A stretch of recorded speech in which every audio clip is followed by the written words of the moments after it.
यह कहानी बहुत साल पहले की है, जब हमारे ज़माने जैसे कंप्यूटर, मोबाइल नहीं हुआ करते थे। लिखने का काम कलम से और कागज़ पे लिखाई होती थी। बात करने का ज़रिया था वो लैंडलाइन फ़ोन, जो कभी लगता था या कभी आउट ऑफ सर्विस होता था। दूर दराज के ठिकानों में तो बहुत मुश्किल होती थी दोस्तों। ऐसे ही किसी दूर सुनसान ठिकानों की खोज में एक लेखक निकल पड़ा था। उसको अपनी कहानी लिखने के लिए शांत और अकेलापन चाहिए था। वो अपनी बीवी और अपने बच्चे को अपने घर में रखकर चला गया। ये उसका हमेशा का काम था, सो घर वालों को उसकी आदत हो चुकी थी। उस लेखक का नाम था अशोक। अशोक बहुत ही काबिल लेखक था। वो किताबें लिखता था, नाटक भी लिखता था। अपने ज़िले में उसका नाम बहुत बड़ा था। उसी पर उसकी रोज़ी रोटी चलती थी। काफ़ी पैसे उसने बना लिए थे। अब उसके पास मोटरसाइकिल भी थी और पक्का घर भी। लेकिन कहते हैं ना, जब कुछ मिल जाता है ज़िंदगी में तो कुछ और पाने की चाहत जन्म लेती है। वैसे ही कुछ अशोक के साथ भी हुआ। उसको कामयाबी मिल चुकी थी, लेकिन वो और ऊपर पहुंचना चाहता था, जहां से ये दुनिया उसको छोटी लगे। अशोक एक गांव में पहुंच जाता है। वहां के डाक खाने में पहुंचने के बाद किसी को पहचान बताता है। वो उसको एक पता देकर जाने का रास्ता बता देते हैं। उसकी मोटरसाइकिल चलते हुए एक घने जंगल में चली जाती है। हर तरफ पहाड़ और वहाँ से गिरते झरने की आवाज़ उसको सुनाई दे रही थी। एक मोड़ आने के बाद उसको कुछ घर दिखाई देते हैं। वहाँ पे पोस्टर वालों का एक गेस्ट हाउस था, जहाँ पे अब कोई नहीं रहता था, जो अब अशोक के दोस्त ने खरीद लिया था। अशोक का कुछ दिन वहाँ रहने का इंतज़ाम हो गया था।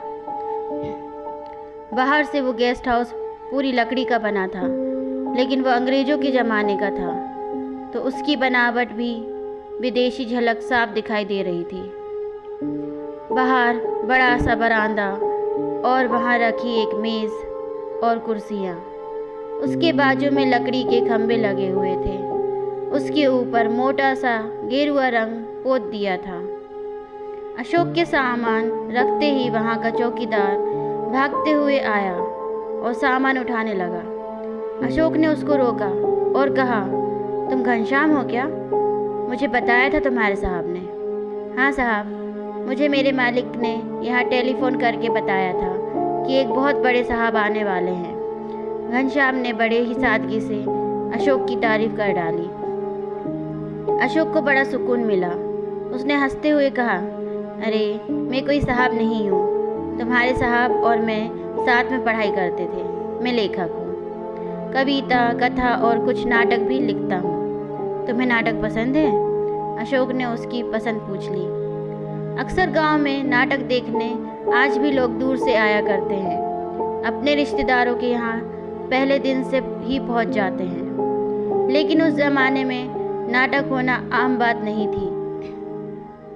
लोग सिनेमा सिर्फ शहरों में ही देखते थे। नाटक वहाँ लोकप्रिय था। शाम का खाना होने के बाद घनश्याम और अशोक बाहर बरामदे में बैठ के बातें करने लगे। बाहर आग जल रही थी। दूर से जंगली भेड़िए की आवाज़ आ रही थी। घनश्याम अपने आसपास की जगह के बारे में बता रहा था और अशोक कभी उसके ऊपर ध्यान देता तो कभी उन सब चीज़ों को अपनी कहानी में रखने की कोशिश करता। बातें करते करते कब 11 बज गए समझ नहीं आया।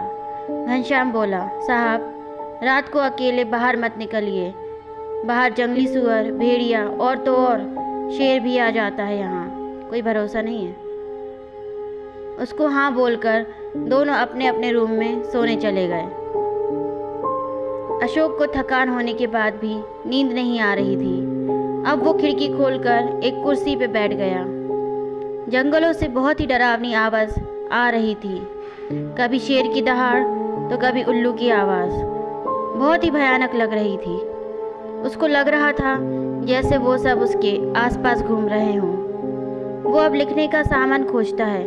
अरे, मैं तो कलम लाना ही भूल गया। लगता है सामान में से गिर गई होगी या फिर मेरे बच्चे ने निकाला होगा, ऐसा लग रहा है। उसके सामान में बस एक स्याही की बोतल मिलती है। आज उसका दिन बेकार जाएगा, ऐसा सोचते हुए वो वहाँ रखी अलमारी खोजने लगता है। अशोक को अचानक पुराने से कपड़े में लपेटा हुआ एक बक्सा मिलता है।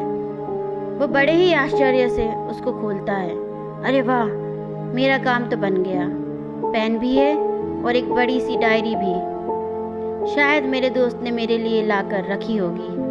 उसको पता है मैं लेखक हूँ। अपने दोस्त का शुक्रिया अदा कर वो उस पेन में स्याही डालता है और वो डायरी खोलता है। वो डायरी बाहर से बहुत पुरानी थी, लेकिन अंदर से एकदम नई जैसी लग रही थी। अशोक घर के अंदर था, लेकिन दूर से झरने की आवाज़ वहाँ तक पहुँच रही थी। उसने डायरी के पन्ने खोले और उसने वो पेन से लिखा, मौत का राज। जैसे ही उसने ये लिखा, जंगल में कोई शिकार हो गया। बहुत ज़ोरों की आवाज़ आने लगी। पंछी इतनी रात को उड़ने लगे थे। सारे जंगल में हलचल होने लगी। अशोक को भी बड़ा मज़ा आ गया। ये जगह उसके लिखने के लिए बिल्कुल सही थी। वो अब लिखना चालू करता है। वो अपनी कहानी में एक राज के बारे में लिखता है जो अभी तक किसी को नहीं पता था। कोई मनहूस साया अचानक से लोगों की बस्ती में आता है और एक एक करके लोगों को मौत के घाट उतारता है। किसी को कुछ भी समझ नहीं आता कि ये सब क्या हो रहा है। लोग भगवान को याद करके सोते और सुबह वहीं बाहर मौत के हवाले हो जाते थे। हर जगह मौत ही मौत। वो अपनी कहानी में ये लिखता है कि अब वो कहानी ख़त्म करने वाला है। अशोक कहानी का आखिरी हिस्सा अगले दिन लिखेगा, ऐसा सोचकर सोने की कोशिश करता है। तभी खट खटाक खट, अचानक उसको लगता है कि उसकी पीछे की खिड़की से कोई अंदर झांक रहा है। खिड़की तेज हवा से एक दूसरे पर लग के आवाज़ कर रही थी। कुछ देर के लिए अशोक एक ही जगह सुन्न होकर खिड़की की तरफ देखता रहता है। एक पल के लिए वो सोचने लग जाता है। वो दरवाज़ा खोल के घनश्याम का दरवाज़ा देखता है। उसका दरवाज़ा बंद था। अशोक ने वहाँ खिड़की में किसी को तो देखा था, लेकिन अपना वहम मानकर वो सो जाता है। अगले दिन सुबह वो घनश्याम के साथ जंगल और खेत घूमने निकल जाता है। दोपहर खेतों में खाना खाकर एकदम शाम को वो गेस्ट हाउस वापस आते हैं। शाम का खाना खाकर दोनों सोने के लिए जाते हैं। आज उसको कल की कहानी का किस्सा ख़त्म करना था। वो डायरी खोलता है। रात काफ़ी हो चुकी थी, लेकिन उसको तो काम करना था। लेकिन आज जैसे ही उसने कलम उठाई, खट खटाक खिड़की ज़ोर से खुल गई। अब अशोक डर गया। उसने ज़ोर से आवाज़ लगाई, घनश्याम। घनश्याम दौड़ के आ गया। अशोक ने दरवाज़ा खोला। अभी मैं यहाँ बैठा था तो मैंने किसी को खिड़की से झांकते हुए देखा, जैसे कोई आदमी हो। अशोक थोड़ा सहम कर बोल रहा था, साहब आपको शायद वहम हुआ होगा, यहाँ तो कोई नहीं और मैंने बाहर के दरवाजे पर ताला लगाया है। कोई कैसे अंदर आ सकता है? घनश्याम इधर उधर घूमकर देख रहा था। उसको ऐसा करते देख अशोक को भी लगा कि शायद वो उसका वहम ही है। घनश्याम के जाने के बाद वो लिखने बैठ जाता है, लेकिन वो खिड़की बंद कर देता है। अशोक लिखने में मगन हो जाता है, लेकिन उसका ध्यान खिड़की पे नहीं होता। वहाँ एक बहुत ही खूंखार साया या कहो कोई बुरी आत्मा खिड़की के बाहर से उसको देख रही होती है। अशोक को कहानी में मज़ा नहीं आता तो वो उसको बढ़ाने में लग जाता है। वो कहानी में थोड़ा घुमाव लाने की कोशिश में अपनी कहानी में एक आत्मा के बारे में लिखता है। दोस्तों, ये और कोई नहीं, यह वही आत्मा होती है जो अब कहानी से बाहर आ चुकी है। अब लग रहा था जैसे ये आत्मा ही अशोक से सब लिखवा रही है, लेकिन इसकी किसी को कोई खबर नहीं थी। वो अशोक भी इस बात से अभी बेखबर था कि उसकी लिखी कहानी में ये क्या होने वाला था। अब वो कहानी में लेखक के दोस्त की मौत के बारे में लिखता है। सुबह उठते ही उसको एक फ़ोन आता है कि अशोक का जो दोस्त था, जो इस गेस्ट हाउस का मालिक था, उसकी कल रात अचानक मौत हो गई। पता चलते ही वो पास के गांव में जाते हैं। वो अशोक के दोस्त का गांव था। उसको आखिरी क्रियाक्रम के लिए वहीं लेके आने वाले थे। मौत मानो एक बंद लिफाफे में थी। किसी को कोई खबर नहीं थी। पुलिस भी हैरान और परेशान थी। अशोक को बहुत बुरा लगा। अब उसको गेस्ट हाउस में रुकने का मन नहीं था, लेकिन अब उसका काम होने को था। वो कहानी को ख़त्म करना चाहता था। आज वो उस पेन से लिखता है कि उसके गेस्ट हाउस का नौकर जो उस कहानी में था, जंगल में कोई जंगली जानवर मार डालता है। दूसरे दिन सुबह घनश्याम का कोई अता पता नहीं था। दोपहर तक राह देखने के बाद अशोक अपने साथ बाजू के लोगों को लेकर खोजने निकल जाता है। शाम को एक चरवाहा वहां आता है। बाबूजी, बाबूजी, जल्दी आओ। अशोक उसके साथ जाता है। एक पेड़ के नीचे घनश्याम की लाश मिलती है, बहुत ही बुरी हालत में। जानवरों ने उसको पूरी तरह फाड़ दिया था, देखने लायक नहीं था। पुलिस ने उस लाश को पोस्टमार्टम के लिए भेज दिया। अब अशोक को कुछ अजीब और बहुत ही भयानक होने वाला है, ऐसा लग रहा था। अशोक भी बहुत थक चुका था। गेस्ट हाउस आकर वो अपनी कहानी ख़त्म करना चाहता था। इतना सब होने के बाद अब उसका मन नहीं लग रहा था। आते ही उसने डायरी निकाली और वो पेन से उसने लिखा कि अब वो कहानी वाली आत्मा लेखक के परिवार को भी ख़त्म करती है, लेकिन किसी को ये खबर नहीं होती। ये सब लिखने के बाद वो पानी पीने बरामदे में जाता है। वापस आता है तो वो अंदर का मंजर देखकर उसके पैरों के नीचे की ज़मीन खिसक जाती है। उसकी डायरी के पास एक बहुत ही डरावनी आत्मा खड़ी थी, अशोक की तरफ देख रही थी। अशोक चिल्ला उठा। बाजू के घर वाले भी आए, उन्होंने भी उस आत्मा को देखा। कुछ देर वहीं रुककर वो अचानक गायब हो गई। अशोक ने अपनी कहानी वाली डायरी उठाई और उसको गौर से देखने लगा। उस पेन से लिखी हर चीज़ उसके सामने जैसे जन्म ले रही थी।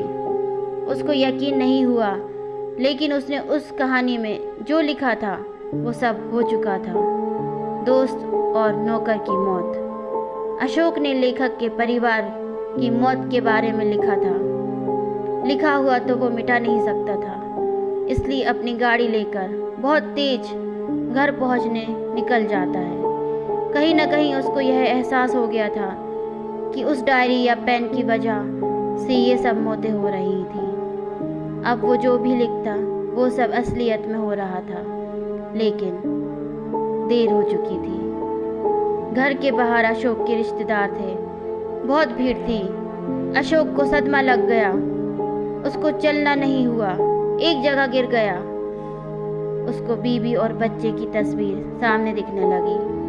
उसका हंसता खेलता परिवार खो गया था। एक ही झटके में उसका सुख छीन गया था। अशोक खुद को संभाल नहीं पा रहा था। अपनी लिखी कहानी पे उसको बहुत गुस्सा आ रहा था। उसने अपनी पत्नी की चिंता में वो डायरी फेंक दी जिसमें वो कहानी थी। शाम को सब रिश्तेदार जाने के बाद वो अपने आप को कोसते हुए रात तक रोता रहा। लेकिन रात को अचानक खिड़की में वही डरावना खूंखार साया दिखाई दिया और उसको एकदम से याद आया।